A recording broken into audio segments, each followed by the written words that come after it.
Pinotirya ng umano'y drone attack ng Russia ang radiation shelter ng Chernobyl nuclear power plant sa Ukraine. Nagkaroon ng pagsabog at agad namang naapula. Sa Chernobyl ang pinangyarihan ng pinakamalalang civilian nuclear catastrophe sa daigdig nang sumabog ang isa sa mga reaktor nito noong 1986. Ang drone ay tumama sa dome na nagsisilbing proteksyon ng nasirang reaktor. Ayon kay Ukrainian President Volodymyr Zelensky, walang nakitang pagtaas sa level ng radiation at patuloy itong binabantayan.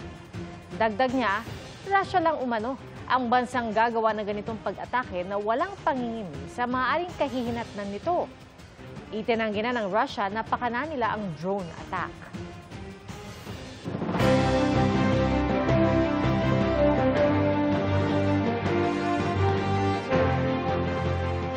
Tuloy-tuloy sa pangampanya at pag-iikot ang ilang senatorial candidates ngayong araw, nakatutok si Jonathan Andal. Nasa Davao del Norte sila Mayor Abby Binay, Senador Bong Revilla, Senador Lito Lapid, dating Senador Manny Pacquiao, dating Senador Tito Soto, Senador Francis Tolentino, Congressman Erwin Tulfo, at Benhur Abalos. Nasa UPLB Fair si Luke Espiritu. Sa Quezon City, nagpunta sina Kiko Pangilinan at Bam Aquino. Speaker si Jocelyn Andamo sa isang press con kahapon. Patuloy naming sinusundan ang kampanya ng mga tumatakbong senador sa eleksyon 2025. Para sa GMA Integrated News, Jonathan Andal, nakatutok 24 oras. Dalawang opisyal ng barangay sa Maguindanao del Sur ang nasawi ng pagbabarili ng hindi pa nakikilalang mga salari.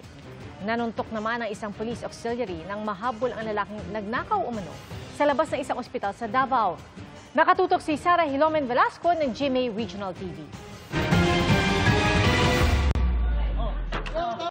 Suntok sa tiyan ang inabot ng isang lalaking sospek umano sa pagnanakaw sa labas ng isang ospital sa Davao City. Ang nanuntok, isang police auxiliary na naka-assign sa Bahada Police Station. Kwento ng police auxiliary, isa raw siya sa mga humabol sa lalaki. At nang masukol ang lalaki, sinuntok daw siya nito. Gunit ako siya, pag-atubang niya sa kuha, iya kong sumbagan. Dari dapit na may aping paana, kaya nakalikay man ko. Niduol ko siya ha. Kaya nga naman mo kong gisumbag. Nagayagayaga man siya tubag. Nangatawat na ng palibot sa kuha. Nainsulto po ko niya sa akong kalagot. Nasumbagan ako siya. Humihingi ng tawad ang nanuntok na police auxiliary na iniimbestigahan ngayon.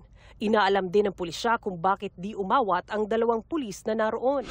Hindi naman nakasuhan ng pagnanakaw ang sinuntok na lalaki pero nakakulong pa rin siya dahil sa ibang paglabag.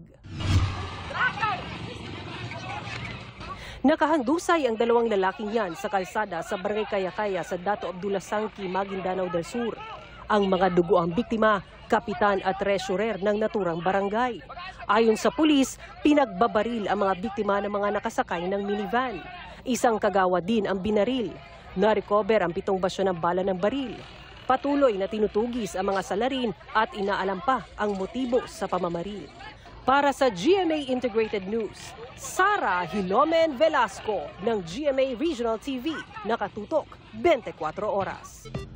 Muling sumabog ang isa sa pinakaaktibong bulkan sa Europa. Pero sa halip na matakot, marami ang namangha sa pambihirang tanawin. Kuya Kim, ano na? Makapigil hininga ang eksenang ito, kung saan ang nagbabagang lava dumaloy sa snow o niebe na bumabalot sa crater ng pinakapatayag na bulkan sa Europa. Ang Mount Etna sa Sicily, Italy. Ito lang February 11 nang maitala ang pinakahuling erupsyon ng naturang bulkan. Ayon sa National Institute of Geophysics and Volcanology of Catania, ang lava flow namataan sa pagitan ng base ng Bocca Nuova Crater at ang Southeast Crater. Alam niyo ba ng pinakaunang naitalang erupsyon ng Mount Etna? Naitala noong pang 1500 BC. Mula noon, hindi bababa sa 190 times na itong pumutok. Kaya ito rin ang tinuturing na pinakaaktibong stratovolcano sa buong mundo. Dahil sa natatangin nitong ganda at sa nakadikit na rin ditong kasaysayan, noong June 2013, ang Mount Etna napabilang sa listahan ng UNESCO World Heritage Sites. Laging tandaan, importante ang may alam. Ako po si Kuya Kim at sagot ko kayo, 24 oras.